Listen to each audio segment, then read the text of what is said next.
As I record another episode of Go Folk Yourself, I find my mind wandering. Ultimately, I don't know who will listen to these sonographs, and I don't really care anymore. I can't care anymore.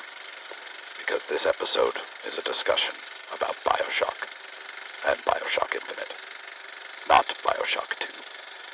I think that's an important distinguishing fact. So, if you're walking around right now, listening to me talk to you, while shooting tweakers in a hallway, this episode is for you, though it is likely explicit.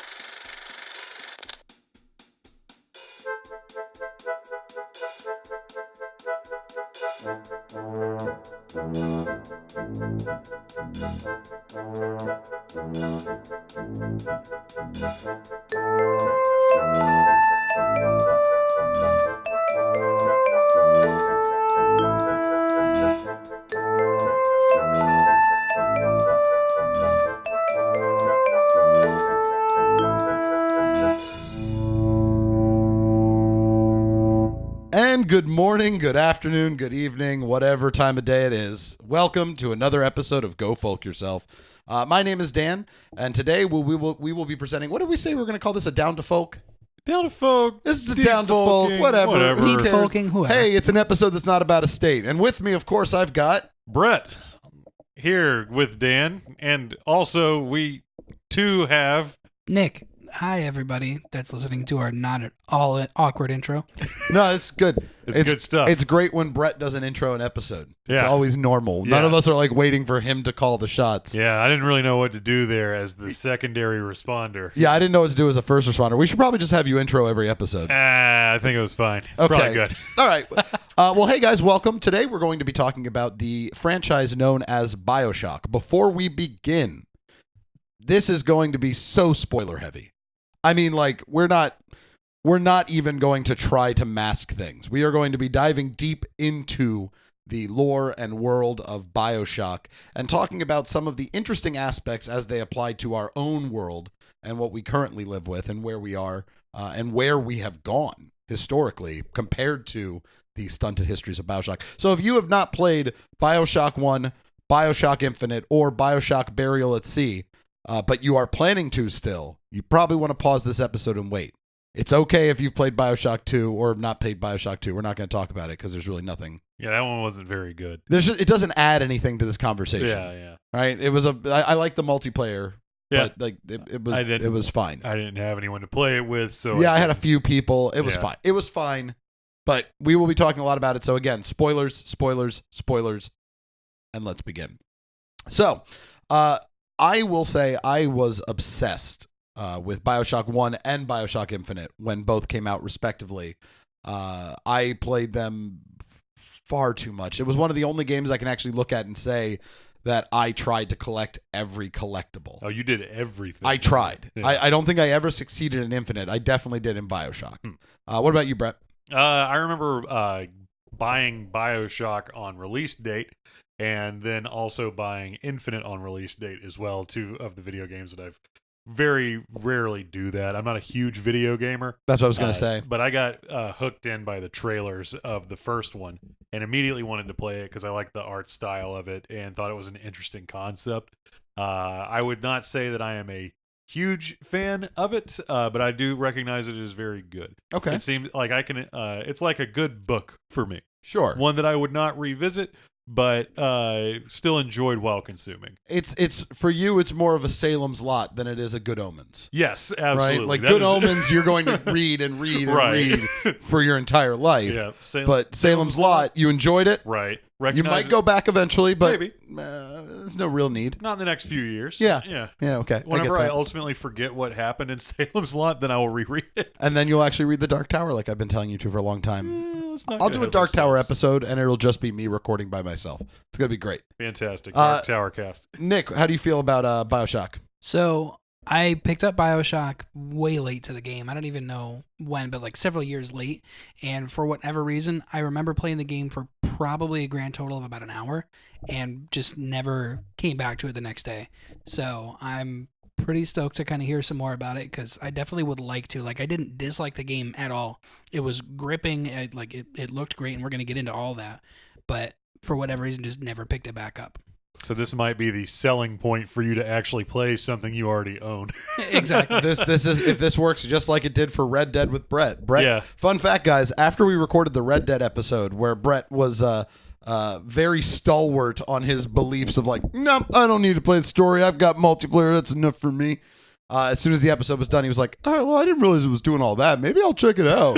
And it was fantastic. Like, he waited for us to spoil everything for him, when in reality, he could have just trusted his friends and knew what he would enjoy. But here we are. I mean, really I care. definitely can appreciate why Brett would not trust us, though. Let's be real. That's a very good point. We have not done much to earn that trust. And in true Rockstar fashion, it was definitely a Grand Theft Auto in the Wild West. But still, I enjoy Grand Theft Auto, and the storyline was marginally better than the other Grand Theft Auto titles. Whereas, if we do the comparison like that with Bioshock, what Yeah. game does it? What game would you even compare it to? Because it's a first-person horror, right? First-person shooter horror game. Yeah. I've never played anything quite like it because it's more of it's definitely a linear shooter. Like, Sure. it's not an open world thing. It kind of feels like the old PC games. Yeah. Right? yeah. Like, that's the weirdest way to describe it, but like, truthfully, it reminds me a lot of old PC games I used to play, like Doom.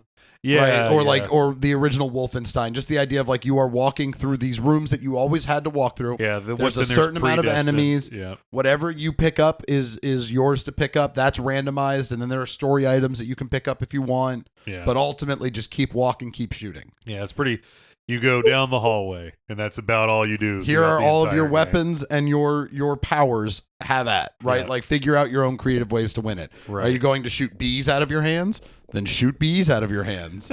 Do you want to start a fire? You go for it. Go for it. Did you want to take control of a Big Daddy scuba man and make him use his drill to slam into a splicer? And- Yes, but not in this game.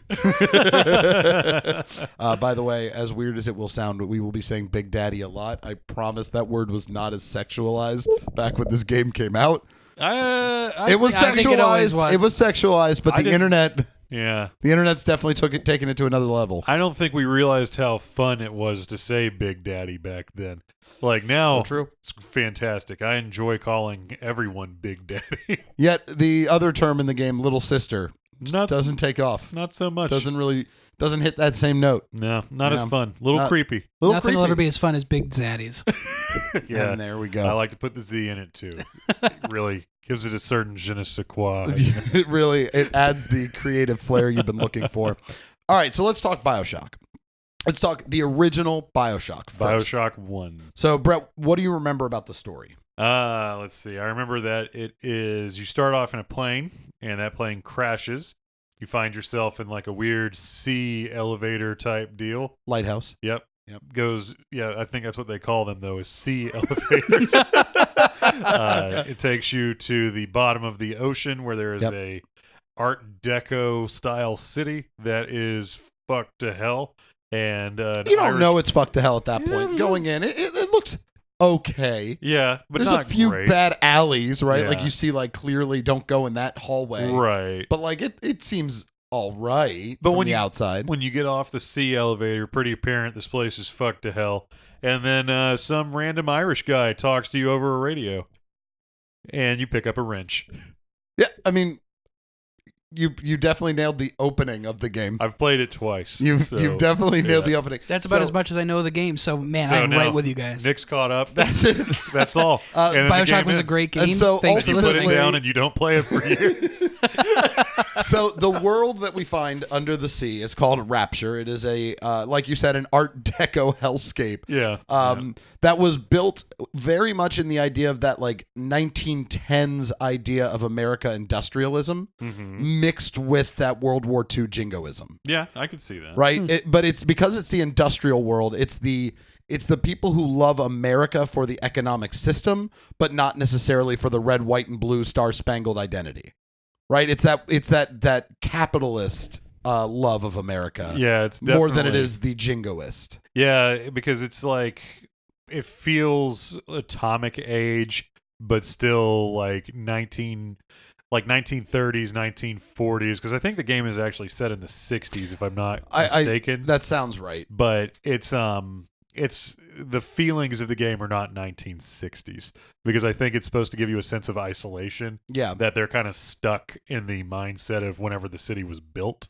Well, because so it's what's interesting with both games is it shows the dark side to this almost idealized American dream. Oh yeah, well that's a very celebrated time in American history. Absolutely. Well, because you think of the Industrial Revolution of America, Right. that was our big economic boon, Yeah. right? That was a huge growth spurt for America.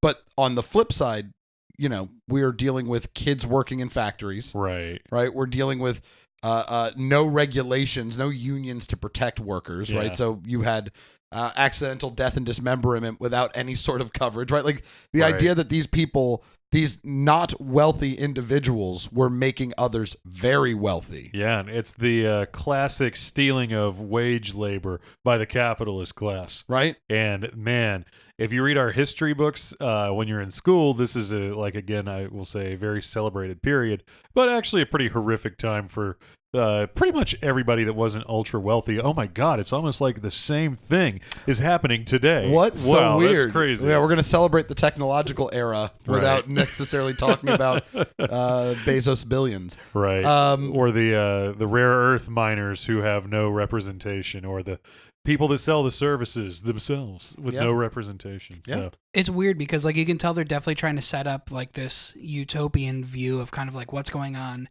in the world, what's going on, you know, in America at the time. And I mean, you're absolutely right. It just nails the parallel to what we have now. Like, look at this time period we're heralding, like this truly is a utopia. Let's go back to that. mhm. And then you look at it through the lens of literally all of the characters. And you're like, hang on a minute. No. Well, yeah, Right. because Rapture is ultimately filled with ultra wealthy people who are hidden away. Right. And- was it an escape for the wealthy to get away? Yes, they Yeah. could run their businesses without American oversight. Right. That was the That's idea. It's like a capitalist So dream. think of it as New York in 1915. right. Realizing on the horizon were all these regulations and unions that were going to make them less profitable, and saying, Right. "Hey, we're actually going to sink our city underwater and govern ourselves." Right. Right? That's what Rapture is supposed to be. Let the market truly dictate. Exactly. Yeah. They go truly by the laissez-faire, just invisible hand, Right. but like that hard work, sweat on your brow, Yeah. like that is what ultimately makes you a wealthy person. When in reality, those who are actually wealthy sit in their office practicing putting. Right. Right? Like Message received, Dan. but that's what that world is establishing. And then Right. on the contrary, you have Bioshock Infinite, which is a city in the clouds, right? Right. Columbia, which is very much supposed to be this frozen, encapsulated late 1940s, full on jingoistic. We want to wear the red, white, and blue. America's best. Beat our chest, pound the drum, right? Like just Yeah. that overwhelming Americana, which is so obsessed with aestheticism Right. that racism is no longer even considered a bad thing, because ultimately it's about image, Right. right? If people were to come over right now, we wouldn't want to look like we weren't organized. So we need to make sure that Right. like whites are all here, blacks are all here. Like it was this weird like cycle of racism and violence towards the races that everyone ignored because, well, there That's- was no media. Your Yeah. leader is the religious zealot that Right. runs the city. That was quite a shock the first time that I played that, because I wasn't expecting Bioshock? it. Sorry. Thanks, Nick. Yeah, I was not expecting there to be the racial element in Bioshock Infinite. So Racist and sexist. Oh, very, very. I'd much say so. If you are if you are of Asian descent, if you Yeah. are black, if you are a woman, or if you are Irish, Right. you will likely be insulted a few times At in this some game. point in time Like during that. at least a few times. Yeah. But that's part of the world they're establishing, because in both Rapture and Columbia, I think even the game designers recognize that they have made an idealized version Yeah. of these American dreams.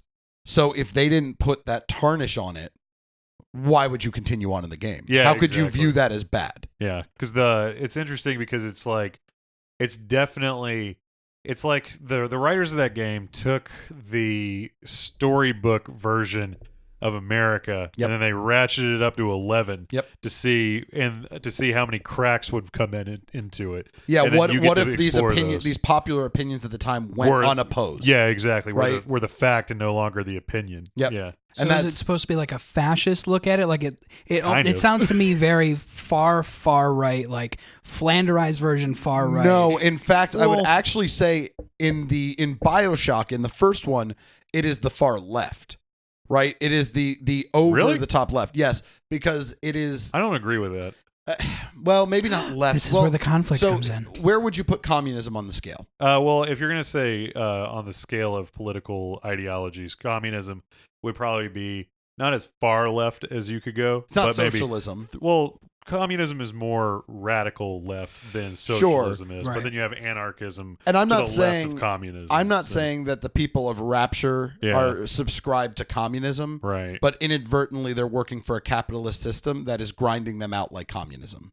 Well, what they're in is, without realizing it, is that they're also in a far right political organization themselves, but they don't have the capacity of understanding that they're trapped in it.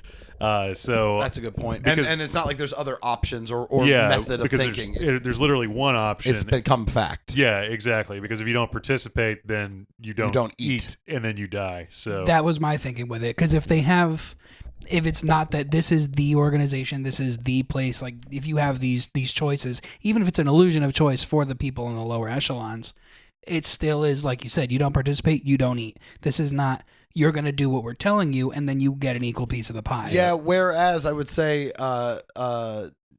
Infinite is very much right-leaning. Like it's it's overtly overtly right-leaning. right-leaning, Yeah. yet the people there don't have to really work. Right. If you look at it, I think that at the end of the day, they're both in an authoritarian Sure. style government. Sure. One's an authoritarian utopia, Right. where it's like, no, don't worry, Yeah. right?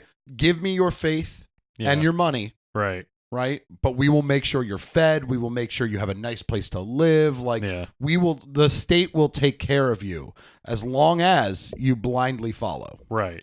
And I think that if you look at it as like a digression in ideology between the two games, you have Bioshock 1, which is authoritarian capitalism is what runs the society. And then if you look at Infinite, it's authoritarian political / no separation of church and state / the church is the state, or rather, excuse me, the state is the church. Yes, in that the state is the church. yeah. Considering Right. the gods of Columbia Right. are the giant monoliths of George Washington, Benjamin Franklin, and Thomas Jefferson. Yeah, it's absolutely. Interesting. Yeah, you should definitely play Infinite at some point in time, Nick, just for that. Bioshock will feel dated now because Right. you've played other games just like it. Right. Infinite, you will not play. You have not played anything like it because it's very much a rails story game. Like you can't really go off the rails too far. Yeah, But at the same time, if you are just, it's one of those games. If you're investing in it for first-person shooter fun, it's probably not going to be your favorite game. yeah, If you're investing in it for story, it will blow you away. And that's where I tend to go anyways. I mean, now you can, like, literally anywhere you go, you're going to get that open world, like, whatever, take the story as you want it. And then if you want to go off and do this side thing, you can do it. I kind of like the idea of, like, a story on rails where it's like you have a part in it. Oh, then you But need you're to play predestined. you need to play What Remains of Edith Finch. I could not recommend a game more highly to anybody if you like railed story games. Brett, you would adore it. It's a Yeah. lot to do with death. okay, Very fun. yeah, Anyway, it's about a Scandinavian family that's cursed, and you get to play through all of their dying moments. that sounds great. Spectacular. Is that on? What is that on? Well, I have it on my Xbox, but it's on PC. Okay, it's you can play it on pretty much yeah, anything. it's Is the anywhere. game made by Wednesday Addams? It is not. Anyway, Wood. so let's move into some of the content within, right? Okay. Beyond the setting. Let's talk about some of the interesting ideas it puts forward and why it belongs on this podcast, because that's the real answer. We can't just come here to talk about video games. Yeah, we get 20 minutes in, and now we're going to talk about why it belongs. Fantastic. Yeah, we're really killing it. Just killing the game today. So we're going to talk about multiverse. Okay. So that would be probably one of the bigger discussions of Bioshock Infinite, but because of the DLC Burial at Sea for Infinite, tying Rapture to Columbia, tying the two cities together and the two stories together, ultimately now it kind of has a piece in both. But it's the idea in this game, right? There is, your protagonist is Booker DeWitt. You are a private investigator who is hired to find this girl in a city and get her out of there safely, right? So you're going to the city in the sky to retrieve a girl and get her out. Ultimately, what you find is this ragtag adventure through a city with a religious zealot at the helm who's trying to kill you, calling you the false prophet. sending leagues of soldiers your way. Typical Sunday. But what it ultimately ends up being is that your character Booker DeWitt is the religious zealot, but from a different timeline. And the girl you are saving is your daughter that you sold away for booze money at one point. And it's you. This is where it gets so hard to explain, but where it's so fucking brilliant. The only difference between Booker DeWitt and Comstock, the villain, the man who runs the city, even though they are the same person genetically, is Booker DeWitt's are the ones that will always go to find their daughter again, and Comstocks are the ones who will just go to buy their daughter later. Yeah. Because Booker is ultimately selling his daughter to a Comstock. Oh, I never every really thought time. about that. Yeah. Yeah. It's weird. It's a weird thing. But yeah, so ultimately you find out you're the one who sent yourself up there to get your daughter back, that you needed to go there, but that you are also the one who sold your daughter up there to yourself. It's very bizarre. But at the end of the story, what it ultimately becomes is it shows it's a multiverse, right? It's the idea that there are an infinite amount of Bookers, there's an infinite amount of Comstocks, an infinite amount of Elizabeths, and more importantly, an infinite amount of lighthouses, which is the key in the Bioshock world between the two games. Is each game starts in a lighthouse or the C elevator. C if you guys elevator. were listening to Brett's explanation earlier, if you're curious, but that's the big reveal at the end. Is Elizabeth walks you through a door into this vast ocean of just lighthouses. And it's supposed to represent every single dimension that exists. And the game ends with Elizabeth drowning you. Because in order for the multiverse doors to close again, this timeline needs to be fixed. And in this timeline, all the Bookers and Comstocks have to die because ultimately they're the ones who break the timeline by going and buying their daughter or selling their daughter to someone in another dimension. That being said, all of that confusing stuff out of the way, let's talk about the multiverse and this specific idea of the multiverse, the idea of it being represented by doors. Yeah. Right? Just like you walk through a door and you're in another dimension, right? If you were presented with some sort of scenario like that, Brett, do you think you'd actually want to go into the lighthouse and see? 100%. There is no part of me that would not want to go check it out. And if the multiverse is a reality in this world, I want to know what I'm doing in it. But what if you find out that you are a terrible human being? What if you walk through and found out you were the Hitler of this world? Oh man, if I'm Hitler of Universe B, because that's ultimately in the game what Booker is experiencing. Yeah. Right? He's going through, he's got an idea of himself. He doesn't necessarily like himself. He's not a bad person. He's not a bad guy, but he's not a good person either. Yeah. He's clearly done some shit. Right, but he's repentant about what he's done. He actually wants to repent and embrace what he's done and make it a part of him, whereas Comstock is the version of him that always runs away from it, gets baptized out of it. Right. Gets forgiven of his sins and thus feels like he can go do whatever he wants. Yeah, because he has followers Correct. that enable him to continue being terrible in his own way. But I think that I would want to know what I was like in the multiverse for sure. That is too strong of a draw for me to not go through the doorway. Like, to see if, like, my choices would be different when how they would have played out. And, you know, if I'm Hitler of Universe B, maybe I gotta kill Hitler Brett. That's true. But then aren't you just combining your timelines? Aren't you then making that same mess? Maybe. Because Booker kills Comstock. Hey, guess what? Million redos. I guess that's fair. You just keep going into other universes universes get it and right. fuck them all up. Yeah. Nick, what about you?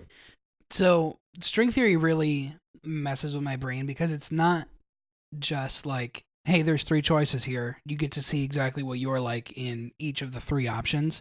It's a literal endless amount of options wherein, you know, probably at least 200 of them, I'm the exact same person. There's just like all these subtle differences. So It really messes with my mind to say like, how would I choose even where to go? Like the endless possibilities really is overwhelming to me. And I don't find that to be the case often.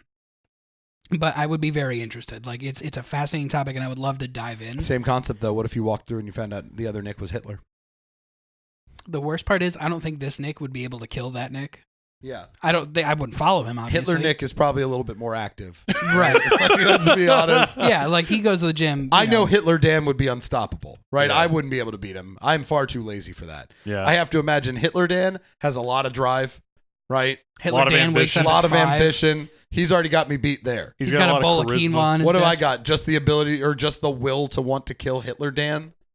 Right? Like But that's you not gotta enough. know, there's other people that want to kill Hitler, Dan. That's a good point, but are they going to team up with Dan? But They don't you got to know that look at you're- it this way. How would you feel if you walked into that door and you saw these millions of people following and just admiring you? That's not something you get in this world because trust me, we know you. Yeah, but they're not admiring me. They're admiring someone who looks like me. It's who really is hard very for you different. to reconcile that though when you walk in and you're like, but that's me. Well, he also looks a little bit different. Yes, in the story, Booker and Comstock look very different. Okay. Comstock has a big white beard. He's Gandalf. He's much older, Yeah. right? So like, yeah, Interesting. He kind of looks like the main male commander from Handmaid's Tale, but just older. It's not a bad, Yeah. not a bad way to put that. Yeah. Yeah. Well, then how about this? Let's talk a bit about, Brett, one of your favorite topics in this. Going to a multiverse to kill Hitler, Brett. Yeah, let's talk more on that. Let's dive in. Really tough. No, Flavors at the local McDonald's. I specifically want to talk about the revisionist history aspect of Oh, yeah, Bioshock. okay. Specifically, do you remember a part of Bioshock Infinite called the Hall of Heroes? Yes. Could you explain what you remember from the Hall of Heroes? So the Hall of Heroes is this is where they have the John Wilkes Booth Memorial, right? Or is that a different spot? No, you're really near it, but talk about that first because that is a piece of the revisionist history aspect I was going to talk about. So talk about the John Wilkes Booth thing because that's fascinating. So as much as the society wants to celebrate their founding fathers, like George Washington and like the Federalist founding fathers, they also have a weird subsect of people that believe that John Wilkes Booth was the greatest American hero of all because he killed Abraham Lincoln. Yeah. And there is a secret society. I think they're called the Crows. The Crows. Yeah. They have the ability to summon crows and turn into crows. We'll talk about the abilities a little it's bit very later. Don't strange. worry about that right now. We'll get to that. They're basically the Masons of Yeah. this world. And they celebrate John Wilkes Booth as like a religious figure. And it is fascinating. And they demonize Abraham Lincoln in their paintings as well. So like yeah, when he you're looks in like there, Satan. yeah, like they make him look like the devil. I think they Yeah. have the booth from the Ford Theater Yeah. up on the wall. Right. Like Right. it's like and they have like a banquet hall. Yeah. But they like eat and it's like there. It's very strange. But the Hall of Heroes is the walk adventure uh-huh. to explain two very significant historical events, but on from a very different point of view than our history books. And that's specifically the Battle of Wounded Knee and the Boxer Rebellion. I don't remember this part very So, well. But I remember playing that, but I don't remember what it had to say about it. So Refresh my memory. literally, so the reason why these two stories come up, Boxer Rebellion and Wounded Knee, in Booker DeWitt's backstory, your main character who you're playing as, you were a participant in the battle. Well, no, was it Battle of Wounded Knee? You were a participant in the Battle of Wounded Knee. I don't know if that's possible. When was Wounded Knee then? Was it Boxer Rebellion that he was a... You know what? So the Boxer Rebellion is like the Give us some Chinese- history on that. I'm going to look up real All quick right, to make so sure. Battle of Wounded Knee is going to be late 19th century, where the U.S. cavalry massacred a bunch of Native Americans, and it's viewed as a huge black mark on U.S. history because it was unnecessary. And then the Boxer Rebellion is an event that occurred in China because of the British Empire's involvement in selling them opium, which basically destroyed their economy because they were trading opium, which they were able to manufacture in like the Middle East for pretty much all of their trade goods. And it's I remember I do think that you're correct that it is about the Battle of Wounded Knee in the Bioshock universe, but kind of viewing it in a different way. I don't exactly recall what the part was that the Hall plays in that. So let me read this first. This Okay. is from fandom. This is the Bioshock fandom page. History of Booker DeWitt. Booker DeWitt is a man of partial Native American descent, which I did not know. I didn't realize I didn't know so that that gives either. it a whole new level if that's where he was. Well, yeah, that also adds another Hitler level to Comstock. The idea of yeah, for sure. 'Cause- ignoring his own genetic makeup to then deem others as perfect. right. Anyway, Weird. at the age of 16, he was part of the 7th Cavalry Regiment of the United States Army and took place in the Wounded Knee Massacre of 1890. At Wounded Knee, a sergeant had accused him of having Native American lineage in front of the men in his unit. To avoid being stigmatized by his comrades, he scalped Native American victims and burned teepees with men, women, and children still inside. Due to his gruesome actions, other members of his regiment, including Cornelius Slate, gave him the nickname the White Injun because of his taking trophies from his victims. Booker was ultimately ranked as a staff sergeant in the U.S. Army. Although he was seen as a hero to his fellow soldiers, Booker felt shame and regret for his part in the massacre. After the battle, Booker, fraught with guilt, attended a river baptism led by Preacher Whitting to be reborn as a new man and absolved of his past actions. At the last second, Booker rejected his baptism, thinking that his sins could not be washed away by a, quote, dunk in the river. Huh. So that's the difference between Booker and Comstock, is Comstock takes the baptism and says, I'm a new man. Right. Booker will never. But the idea in the Hall of Heroes was you walked through this little hallway that was telling the story of specifically the Battle of Wounded Knee or the Boxer Rebellion, but done with very racist iconographs and cartoonish like when the Chinese soldier, like the cardboard cutout of a Chinese soldier pops out, it's in that stereotypical 1940s fashion with big teeth and like the Fu glass. Manchu. Yeah, I remember that and part. yeah, so like it's made to be a mockery of these people celebrating two different actions where America was actually quite tarnished. Yeah, like by their behavior. Yeah, because like in contemporary and like actual history, what was perpetuated was basically a war crime on our behalf. But in the revisionist portion of it is celebrating the war crime. Correct. As being like, yeah, look at how good we were. And it's the idea of he washed away the guilt. Yeah. Right? He washed away the guilt from it and then looked at this thing and said, you know what? These were kind of cool, right? Yeah. These are kind of good. We won't think about the bad side because there is no bad side. Right. We sell it how we want to sell it. Right? Ugh. So think about that idea right here, right now. What does America look like if we take away our past guilt from things that we should absolutely feel guilty about? Hard turn to authoritarianism. You think so? I think so, because it's part of having like a successful nation, I think, is understanding your faults and your flaws in your own history so that you never repeat them. That's why a lot of people study history, honestly, but Sure. And people will, chide you in my version of my life where I have studied history. Wait, And you studied history? I studied art history, which is worse than regular Hold history. on, wait. You have a degree in art history? I do. Whoa, He you probably do so a lot much. with that, right? I do Like, nothing with it. Thanks, Dad. But I bet he could tell us this, like probably one of the most quintessential like side topics. very important. He's got to know what the best art is. the God damn What's it. the best art? The best art is the art that you like, Nick. That's the best art. Yeah, So, that's like my interpretation. You're talking about of it. because Nick's favorite piece of art are that black and white picture of the two girls almost kissing. Yeah, Right, the it's- tattoo poster. Yes. that's the best art right there. That's Nick's favorite art. yeah. then, I'll be right back. so. Yeah, you can buy that at Spencer's. Spencer's Gifts. You mean like in my local shopping mall? Yes. Also, were the two girls in that poster actually tattoo? yeah, Is that them? I think so. Oh, I didn't know that. Yeah. Anyway, the famous Russian duo tattoo. Their there we have ended promo up poster. not being lesbians at all, I think was the controversy that they pretended they were and then weren't. I don't remember. Anyway, yeah, Yeah, there this was a is whole true. thing with them. I don't really recall either. Next time on Deep Folking. Anyway, But I think that you have to acknowledge the faults that you've made. And America has not really been great about that. Well, in especially general. not recently. well, I feel like that's kind of what I gather from the Hall of Heroes is the reason why those cartoons struck a chord where you recognize them as racist with because you. we've still seen them, Yeah, right? Like right. that mentality isn't fully gone. There might be a segment of people that have played this game that were like, "Oh hell yeah!" Right? You know, Like, and that's scary. They didn't that's see scarier that as than a the actual negative. game. They saw that as a way to introduce them to something they didn't know about, or like, Right. but were excited about. I don't know. Yeah.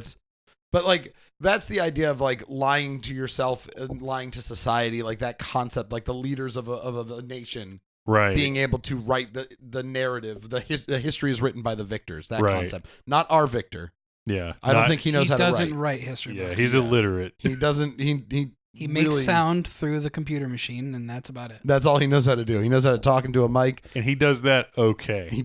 Just okay. You can tell by the amount of times we leave in like weird, verbal tics and stuff. Also, I'm sure he's really pissed that he's not part of this episode because I think he loves Bioshock. Yeah, I think sure he does. does too. Yeah, It's a good thing we have Nick on here today. Yeah, Nick, Instead of Victor. big Bioshock fan. Huge I fan. love Shiobak. All right, well, this before we wrap up, there's two other pieces we need to talk about because we talked a lot about the history aspect and the America Right. aspect, which is one half of our podcast. But let's talk a little folklore. Sure. So the first thing I want to talk about is this game is one of the first games that has portrayed ghosts the way I view ghosts. Sexy. Don't remember how they do ghosts. So it's in Bioshock Infinite again. Yeah. It is Comstock's wife. Yeah. In the graveyard scene, her ghost is flitting about, and it's like a really annoying fight. Anyone who's done it, it's like a really annoying boss fight. And those like Raven guys are there. Yeah, like, it's messing with very you. annoying. But the reason why there's a ghost at all, it's not that there is a ghost. It is that there is a tragic ripple in time, Mm-hmm. right? It's not that she is a ghost. It is that her moment of trauma and tragedy, which is the moment of her death, is echoing and reverberating Mm-hmm. through the multiverse. I think you've actually brought that up on the show before. Yes. When you specifically talk about your belief in ghosts. So that must have like really hit home for you. It was it was definitely a nice star for the game was that Yeah. moment because now granted mine doesn't come from the idea of a multiverse. Mine is Right. a singularity, but still Well, it's a little singularity, but it's also like an energy imprint, I think, in your understanding. yeah, and that's Yeah. what this game really treats the multiverse aspect as is the idea of energy imprints. These rifts in time that lets musicians hear Cyndi Lauper but from like the 1960s. Right. Right? Like they can hear from this alternate dimension, this alternate future, something that makes no sense. Hell, in Oh, that's crazy. I never picked up on that. Like the Yeah. music virtuosos that are of the Bioshock world are literally listening into the future. yeah, And they're they're hearing future translating hits it into and the- making it with That's instruments so of funny. theirs. And then I've never picked up on that before. so That's you amazing. you have that going for it. You also have the technological advancements. It's that same idea, right? Yeah. Like in Bioshock Infinite, one of the scenes that you see is when you find Elizabeth at the end of this asylum. Uh-huh. Right, you make it to her, and it's a much older Elizabeth now, standing on top of I don't remember what building, but standing on top of a building in New York, watching firebombs drop on New York City. Right, it's showing this is what's going to happen if we don't stop it. Like Right. Colombia will go to war With and America. will like seize control of the planet. Like Yeah. that's Comstock's ultimate goal. But then in that same game, you also get to see Paris before the Nazis. You get to see like there's so many little things that just jump between time, influencing how people communicate and work in these worlds. That's fascinating. Right? They did a lot of work in the universe building for this. And it's not something you get in a lot of storytelling, like a really solid like multiverse approach that is not boring.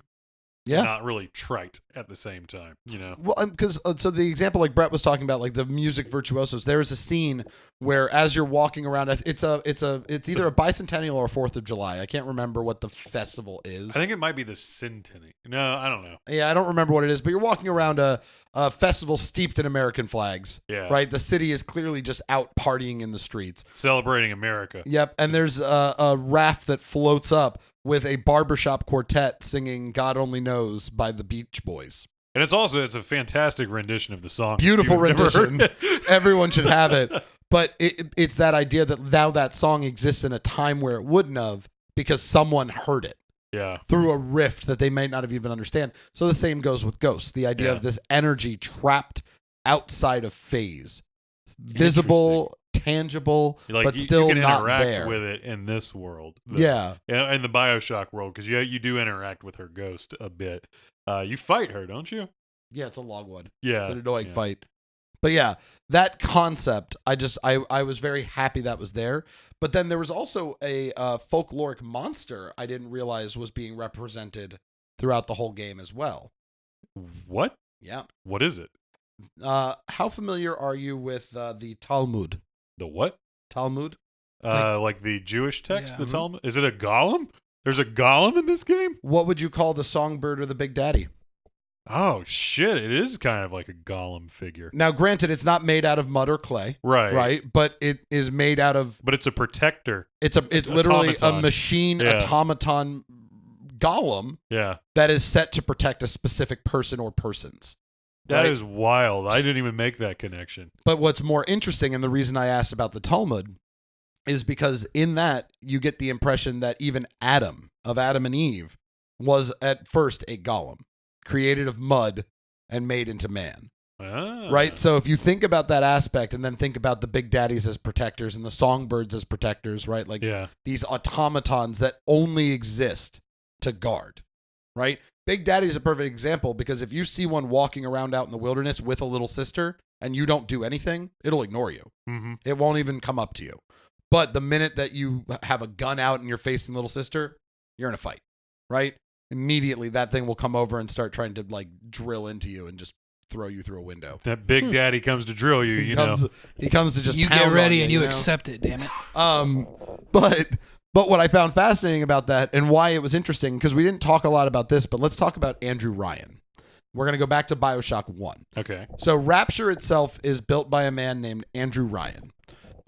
He is the industrials. He is the invisible hand. He's like the prototypical tycoon, turn of the century billionaire or millionaire at that point. He's a Rockefeller. Yeah. Basically, he's a Rockefeller who built his own underwater sea. Right. Right? He is not actually doing the work he preaches, right? There's not much sweat on his own brow. Right. But he does believe in the value of personal work and integrity, right? Or so he says. So he says, yet in this world, literally in Bioshock 1, it almost seems like the quest is for people to become these golems. Mm-hmm. And I don't mean just the Big Daddies. I'm also talking about, what's his name? I just spaced on his name. The Atlas. Atlas, the Irish guy? Atlas, Yeah. the Irish guy. What is he at the end of the game? What does he turn himself into? He turns, I don't remember. This giant metal creature. Oh, Right, which yeah, didn't make yeah. sense canonically. Like it was one of those ones where the turn, like in the Yeah. game, it felt like they just needed a boss They needed fight, a final they, boss. They put it in there, but still, it gives you this idea that even in these over the top, bombastic Americana societies, Mm-hmm. even then there is this trace of morality, even though it may be very tarnished. Yeah. Where they still view someone in this world as worth protecting. Right? Putting that effort towards protecting someone. Right. Now, in Colombia, that's a little bit darker a concept because he's protecting his daughter. Yeah, because he not like believes these, like, her children that are in the city. Yeah, he believes her to be the heir of his city. Right. But in Bioshock 1, they are made as protectors for these little girls that are essentially making up the lifeblood of the city. They are the reasons why the vigors and the salts and all of that basically exist. It's why in the game people drain them. You have the ability, if you beat a Big Daddy, you can either rescue a little sister or kill them by draining them of their lifeblood. I always saved them. Yeah, me I felt too. Terrible Well, about draining that them. felt like the better story. Yeah, it definitely was. Right? A better Like story.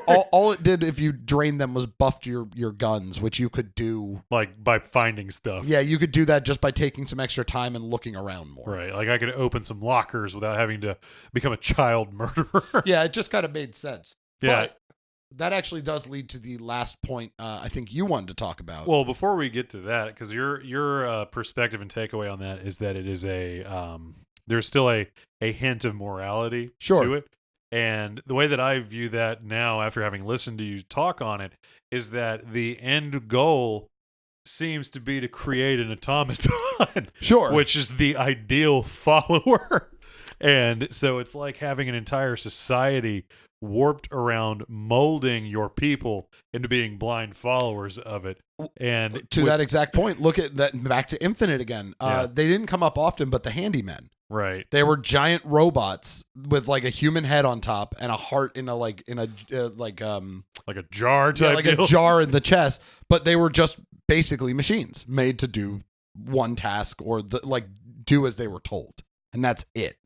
Right? They were still a trace of human, just like with Big Daddies, being that there was There's a person inside, there, yeah. but they are so mangled into this machine that they'll never be a human again. Yeah, they couldn't live outside of the suit. Yeah. Yeah. But anyway, sorry. It's like very reminiscent. Sorry, again, not to belabor it, but I mean, it's very reminiscent of like a Dalek kind of thing. Like when they finally open the Daleks in Doctor Who, they're kind of like, no, there's like living things in there, but they are just a shell of what they once were. They're just kind of mangled by that one singular purpose, and now Sure. they're just kind of like, we've lost what we are. That's why Capaldi's still the best doctor, because he had a Dalek Much- tell him that he would be a good Dalek. Oof. Much different That was such a conversation good for a one. different episode. Anyway. I disagree wholeheartedly. We'll have a doctor off one of these days. For the record, those who are Doctor Who fans, my doctor is Peter Capaldi. My doctor is Matt Smith. Ugh. That's fine. Ugh. That's My I doctor like Matt Smith, is but- Dr. Schwartz in downtown Orlando. He's Good guy. great. He's very nice. He's really ginger, and he puts on a good glove. Ginger. Ginger. He's got a very tender He's touch. He's Ginger touch, ginger. and he's redheaded. He's got a red head. He's and got red hair. pale ass skin. He's really pale, really freckly, and he's got a really good but- soft touch. Great doctor. Great bedside man. Could not recommend anyone more highly. I carry his business card with me just in I'll give you case. guys one after the show. My yearly colonoscopy with him is spectacular. He doesn't even use a machine. He's just real good. But anyway, Sorry. Brett, the last thing you wanted to talk about was specifically the powers, that idea. Yeah, so I really enjoy the way that they talk about how like the abilities work in the game. So you brought them up. You brought up the salts and the vigors, but basically in the first game they're all injectables, I believe. 'Cause it's been a while since I played this. Yeah, but, it was ejectable. Sorry, I realized I nodded, but that's yeah. not good for radio. Yeah, you watch me, guys. I'm going to do a quick dance for you all. Yeah. Oh, that was really good. Wow, Wow. Nick, I did not realize you were this good of a dancer. Very sprightly. Look Oh at my that. god! Wow. Oh, full split. Wow. Yeah. Wow. But the weird part is, like, you like full on sat on your balls. Like Yeah. that, Yeah. there was no protection That's between a- ball and floor. If you kind of like breathe in real quick on your way down, they just right up there. That's horrible. That's awful, and you said that now. Yep. That's So, in the it's universe. in the universe. Forever. Thanks. When the neuromancers walk the earth and humanity is long dead, and our data is the only thing that remains, the ghost of you saying, you go with your ball sack will be there. I hope that quote is how they remember humanity. Yeah. Like, that's all they find is Nick saying It that. turns out humans had the ability, or at least human males, to just their genitalia right Right up- inside there. And they viewed that as very important, enough to speak about it. In their at written least record. once. It's the only record we found, though, so we assume it was important and guarded heavily. This will go into the Museum of Human History as our one and only artifact. Our second artifact is their synopsis of what event was called World War II from the perspective of director Quentin Tarantino. Based on all the video games about it, World War II was a cataclysmic event, followed by the discovery of retractable testicles. That sums up the 20th and 21st century. Anyway, Thank you for moving listening to on. Fresh Air. I'm Terry Gross. So anyway, they're the powers in the first one are injectable, and then they are drunk or huffed in the second one. Drunk. Yeah. Yeah, you drink them out of a bottle. Right, out of a bottle. And it is a rewriting of your own genetic code that gives you telekinetic abilities, pyrokinetic, birdo, Kinetic. be a kinetic, Bee or bird. Kinetic. avian Avian kinetic. Wait, what's a apiary? Apia kinetic and avio kinetic. Which Actually, I think that is. Yeah, that about I sums think it up. that is it. Avia kinetic and apio kinetic sounds about right. If you're going with the theme, Although of it's all those- creation of, so Yeah. abiogenesis. Genetic. genetic kineticism. Thanks for listening, everybody. Yeah. So That was I very love this amusing. became an entomology. Right. Okay, anyway, go So on. anyway, they rewrite the DNA of the person that injects, drinks, consumes them, commingles them with their body in some effect, and allows them to materialize change in the real world, which is through a series of magic powers. Kinetic ability being obviously you can control things with your mind, move and push things. Sure. Pyrokinetic, you can summon flames and then control them, which is pretty neat. There's a cryokinetic in Infinite in the Oh, yeah, DLC. yeah. No, Shock Jockey shows up in the DLC. What is that one? Electricity? Electrokinetic. Yeah, Electrokinetic. electrokinetic. But yeah, I'm studying for the SATs right now. So this is great. cryokinetic is in Infinite the whole time. Yeah. But yeah, so what I like about that though, They're available. they're available in to vending anyone. machines. Anybody can go pick it up at the corner. Right. Right? Like if you want to all of a sudden have pyrokinesis, you just got to buy the bottle. And guess what? It's only like $20. It's really not that expensive. Now, granted, it's 1940s money, so $20 Sure. is like $25 $1,000 Sure. in today's money. $1 million. But Right. think about this. But so here's the so you might think about that and go, well, yeah, obviously I would do that. Right? If I lived in this society, I would give myself a superpower. But the game goes very early on, introduces you to what happens to most people Yeah, when they take ruins these you. things. It ruins your mind. Yeah, it makes you go crazy and you crave more of them. Yeah. And It's syphilis then. So Yeah. what's so fascinating is you in crave more syphilis. I love syphilis. but this is where this is interesting and why I thought this was worth talking about. In Rapture, it is a society that has completely fallen by the time you get there. Right? It has already crumbled. Yeah, the So- denizens are like tweakers that Yep. that they need. Daddy needs his medicine. Yep, they're Real bad. they're literally running around the city trying to find these little girls to murder to get their atom, which is what they call their blood, to power themselves. They crack open that neck and just drink it right out. Seriously, that's the premise. Whereas in Colombia, you show up about a day before their collapse. Yeah. Right? It collapses while you're there. And what's interesting is no one else but you seems to be taking that drug. Right. No one else except for maybe some of the police officers or like The Raven. the Raven priests, people Yeah. specifically. Where they're aviogenetic.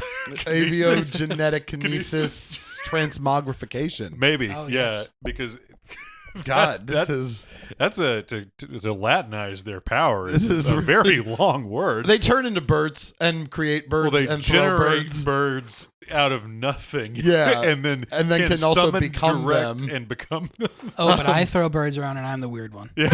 Well, that's because you just grab birds and throw them. That's weird. That's what they're for. No, They're Chuck. literally shaped like nature's darts. Yeah, like he a does football. football dart. It's good. It's Remember like those little Nerf footballs when we were kids? It's Yeah. a lawn dart. Yeah. a Yeah, long dart. exactly. Bocce Huck me that bird. chicken, please. But so think about this though. In Infinite, in Rapture, in that city, in the religious authoritarian city, no one's doing drugs. yeah, Even Probably- though it literally in this world it would be like saying like they've hey, got look, them. do They meth. have stores for them. do meth. All right, you're gonna lose your teeth and you're gonna tweak out a bit, but when you're done taking that meth, you're gonna be able to shoot fire out of your hands. Yeah. Right? I would do meth. Well, you got to go back to work when you're done. Obviously, Sure. You can't do it while you're at work. Sure. What otherwise? Whatever. But like do the meth and get fire hands and go. But yet in Rapture, people heard that and went, "Oh yeah, I would love that. Fuck it, I want powers." Mhm. Right? Because it's all hard labor, work with your hands. Like Right.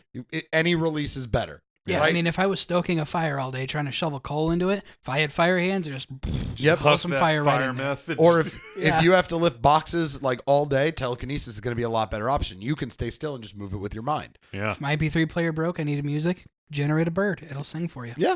Just But- fire that bird into the wall. Why not? Just throw it hard as you can. Use one hand to summon the bird, the other to burn the bird. You've got food. Infinite food. Infinite food. It's Idiots chrome buying meat, chicken? so, No, like, no, no, no, no, It's no, not no. good. It's not good food, but you could also just produce honey and get some bees. Yeah, I think those are wasps. Actually, I think they might I don't be. think they're bees. Do wasps make honey? They do not. No, they just exist- make sad. Sorry, that was an everywhere. It's Always Sunny joke. Oh, We don't watch TV. But yeah, so the idea being in Colombia, a city where people don't really work, right. no one's taking the chance on this ability. They value their own mind and sanity over their physical prowess. For Exactly. them. Whereas even the workers, even the people in the vending machine factory, I forgot what that guy, Fontaine? No, Fontaine is Bioshock. Yeah, they have like a union there that you deal with. Yeah, right? but like so like even though in Colombia the people who actually do work still aren't taking that drug. Yeah, because they're just coming at you with pipes and stuff. They're not Yep. trying to set you on fire with their thoughts. The Vox Populi are not throwing fireballs at you. They're not trying to freeze you. They are just shooting at you. That's their problem. Right? They've been much But- more successful. And that's something to think about. So does religious zealotry actually lead to a decline in drug use? I don't. That's your big takeaway. That's my big takeaway. I'm just curious. Yeah, maybe. God cries if you do fire drugs. Shit. Oh I don't man, wanna you're make him making. cry. I'm making President God sad. I don't want to do that. I'd be fine if he was mad at me. I don't like when he's disappointed though. Yeah. It's not that he's mad. He's just not shouting. He hasn't said anything. He's just glaring at me from the White House. Just The staring. floating White House where he lives. The His White House floating- in the sky. Didn't he live in the angel statue? No, she lived in the angel Yeah. statue. Yeah. He lived in a giant manor in Yeah, the sky. exactly. Anyway, so in summation of all of this, guys, if you have not played Bioshock yet, check it out. You can get it on every system at this point. It's not expensive either. Not at all. Bioshock 1 and Probably $10 and Bioshock tops. Infinite, Probably $15 Yeah. maximum. But you will not be disappointed. This is not a review show though, so I'm not going to go. I any don't care further if you than are that. disappointed. You can be disappointed if you want. Just Yeah. read into the themes. If you like what we talk about and you like weird American history, this is weird alternate American history. Yeah, in a very fascinating thought experiment. Yeah. And so if you like parallel worlds, string theory, multiverse, psychic abilities, 1960s music in an extemporaneous fashion. It's perfect. Yeah. That It's- really is. Yeah. It's definitely something worth checking out. And Nick, you should pick it up. I will. 'Cause Again. because it's Yeah. altogether probably about a 30-hour playthrough for both games, I think. Yeah, but he That's still not hasn't finished Red Dead 2. That's probably like a 70-hour commitment. So It's a bit of I'm a playing commitment, a lot of Stardew Valley. but it's worth it. You've been playing Stardew Valley. That's all right. We can make a farm in multiplayer, guys. Did you know that? Oh, that sounds delightful. oh man, should Yeah. get I just the got a chicken coop. Let's go. Do you play on Switch? Yeah. Done. We're gonna multiplayer it up. Don't have a Switch, so enjoy. You're getting one. We're Get gonna buy a you get a one. Switch Lite. They're $100 less than See? the regular Just told Switch. them about They that just today. announced it. Man, Look, we're on the Man. cutting edge. look at that. And when this episode comes out months from now, they're going to be like, man, they recorded this. They recorded Months this ago. years ago. This will come out. The Switch 3 is out. It This- switches you to a better This will come person. out, and all gaming companies have gone under. Bioshock 4 will have been released for like 6 months after this comes And out. it's so reviled that everyone hates all the original Bioshock. And Right. no one Bioshock listens to this. 76. Yeah, it's going to be real bad. Yeah. It's real bad. Well, anyway, thank you for listening, everybody. Hope you have a good evening. And remember, there are no gods or kings, only man. The fools didn't even talk about the game's System Shock. It was the origin of it all. It was a PC game. It was relatively popular, but of course they didn't mention it. Didn't see the value in speaking of it. The fools and their microphones. Thinking that just because their voice is being amplified, that their voice is important. No one is important. Not in Rapture.